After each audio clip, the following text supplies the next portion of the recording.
तो प्यारे बच्चों, आज हम पढ़ने जा रहे हैं निश्चयवाचक सर्वनाम। पिछली क्लास में हमने पढ़ा था पुरुषवाचक सर्वनाम कि पुरुषवाचक सर्वनाम किसे कहते हैं और पुरुषवाचक सर्वनाम कितने प्रकार के होते हैं। आज हम पढ़ेंगे निश्चयवाचक सर्वनाम। निश्चयवाचक सर्वनाम किसे कहते हैं? वे सर्वनाम जो किसी निश्चित व्यक्ति या वस्तु का बोध कराते हैं। क्या कराते हैं? निश्चित व्यक्ति या वस्तु का बोध कराते हैं। उन्हें क्या कहते हैं? निश्चयवाचक सर्वनाम कहते हैं। जैसे वह आपकी घड़ी है, वह आपकी घड़ी है। तो यहाँ पर यह निश्चित है कि वह घड़ी किसकी है? आपकी है। और यह किसके द्वारा? वह के द्वारा संकेत किया जा रहा है। तो वह जो शब्द है वो क्या है? निश्चयवाचक सर्वनाम है। जैसे यह मेरा घर है, तो यह निश्चित है कि यह घर किसका है? मेरा है।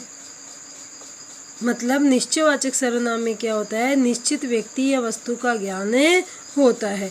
यहाँ पर ये जो वस्तु है ये निश्चित है कि ये वस्तु किसकी है? आपकी है। यह निश्चित है कि ये घर किसका है? मेरा है। अब है अनिश्चयवाचक सर्वनाम। नाम से पता चल रहा है कि निश्चित वस्तु का ज्ञान नहीं होता। परिभाषा देखते हैं। वे सर्वनाम शब्द जिनसे किसी निश्चित वस्तु या व्यक्ति का बोध नहीं होता है। मतलब निश्चित व्यक्ति या वस्तु का ज्ञान नहीं होता, या हम कह सकते हैं निश्चय की स्थिति नहीं होती या अनिश्चय की स्थिति बनी रहती है। मतलब अनिश्चय की स्थिति रहती है। जैसे निश्चित नहीं होता कि क्या है, कौन सी वस्तु है, या निश्चित नहीं होता कि कोई व्यक्ति कौन सा व्यक्ति है, उसका नाम क्या है, क्या हम उसे जानते हैं। तो अनिश्चय की स्थिति बनी रहती है। उन्हें क्या कहते हैं? अनिश्चयवाचक सर्वनाम कहते हैं। जैसे कोई जा रहा है, कोई जा रहा है। अब यहाँ पर कोई जो शब्द है वो किसकी ओर संकेत कर रहा है? अनिश्चितता की ओर संकेत कर रहा है। मतलब कोई भी हो सकता है, कोई जानकार, कोई अनजान,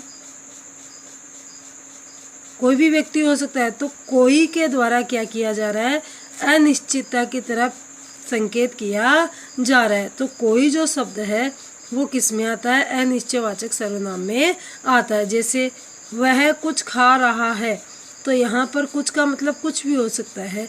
वो आम भी खा सकता है, केला भी खा सकता है, संतरे भी खा सकता है, खाना भी खा सकता है, मिठाई भी खा सकता है, या फिर बाजार से कोई सामान, कुछ और सामान लाकर खा सकता है। तो कुछ का मतलब कुछ भी हो सकता है। मतलब निश्चित नहीं है कि वो क्या खा रहा है। यहाँ पर यह निश्चित नहीं है कि कौन जा रहा है। किसी ने कहा था, किसी ने मतलब कोई भी हो सकता है जिसका हम नाम नहीं जानते हैं। अब इन वाक्यों में किसी, कुछ और कोई, ये जो शब्द है वो क्या है? अनिश्चयवाचक सर्वनाम है। अब है प्रश्नवाचक सर्वनाम। प्रश्नवाचक सर्वनाम में क्या होता है? प्रश्न का बोध होता है। नाम से ही पता चल रहा है प्रश्नवाचक, मतलब प्रश्न का बोध होता है। परिभाषा इस प्रकार है। वे सर्वनाम जो प्रश्न का बोध कराते हैं या वाक्य को प्रश्नवाचक बना देते हैं, उन्हें प्रश्नवाचक सर्वनाम कहते हैं। जैसे कौन गाना गा रही है? कौन मतलब कौन गा रही है? प्रश्न किया जा रहा है यहाँ पे। जैसे बच्चों में से कौन कौन से बच्चे पढ़ रहे हैं? तो कौन कौन से? प्रश्न किया जा रहा है। जैसे वह क्या लाया है? क्या लाया है? क्या के द्वारा क्या किया जा रहा है? प्रश्न किया जा रहा है। कौन के द्वारा प्रश्न किया जा रहा है? किसकी पुस्तक पढ़ी है? तो किसकी के द्वारा क्या किया जा रहा है? प्रश्न किया जा रहा है। मतलब प्रश्नवाचक सर्वनाम में क्या होता है कि जो पूरा वाक्य है वो प्रश्न का बोध कराता है, या वाक्य को क्या कर दिया जाता है? प्रश्नवाचक बना दिया जाता है। आगे है संबंधवाचक सर्वनाम। नाम से पता चल रहा है कि क्या किया जाता है? संबंध व्यक्त किया जाता है। परिभाषा इस प्रकार है। वे सर्वनाम जो दो पृथक पृथक बातों के स्पष्ट संबंध को क्या करते हैं? व्यक्त करते हैं उन्हें क्या कहते हैं, संबंधवाचक सर्वनाम कहते हैं। मतलब इसमें क्या होता है, दो अलग अलग बातें होती है और उन दो अलग अलग बातों को क्या किया जाता है, व्यक्त किया जाता है। और इसमें क्या होता है, अव्यय शब्द लगते हैं। कौन से शब्द, अव्यय शब्द, जैसे जो, वह, जो, सो, जिसकी, उसकी, जितना, उतना आदि। मतलब ये क्या है, ये अव्यय शब्द है। मतलब इनका ये लिंग वचन कारक काल के अनुसार नहीं बदलते। अव्यय, अव्यय मतलब जो व्यय नहीं होते, अव्यय। अब देखो, जो करेगा सो भरेगा, जो करेगा सो भरेगा, जिसकी लाठी उसकी भैंस, जितना बोएगा उतना काटेगा।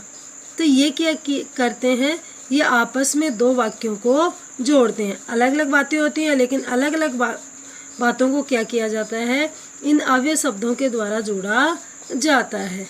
जैसे जो पढ़ेगा सो पास होगा, जितना गुड़ डालोगे उतना मीठा होगा। तो ये क्या कर रहे हैं, आपस में संबंध व्यक्त कर रहे हैं। किसका, गुड़ का और मीठे का, पढ़ने का और पास होने का। अब है निजवाचक सर्वनाम।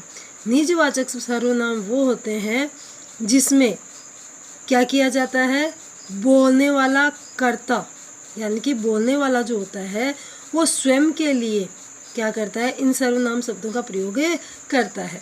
परिभाषा इस प्रकार है, वे सर्वनाम जिन्हें बोलने वाला कर्ता स्वयं अपने लिए प्रयुक्त करता है उन्हें क्या कहते हैं, निजवाचक सर्वनाम कहते हैं। जैसे आप, अपना, स्वयं, खुद। हम अपने लिए करते हैं ना, जैसे मैं अपने आप खा लूँगा, अपना काम मैं खुद कर लूँगा, मैं स्वयं जा सकता हूँ, मैं खुद खाना खा सकता हूँ। तो इसमें क्या किया जाता है कि जो बोलने वाला होता है वो स्वयं के लिए इन शब्दों का प्रयोग करता है और वो क्या कहलाते हैं, निजवाचक सर्वनाम।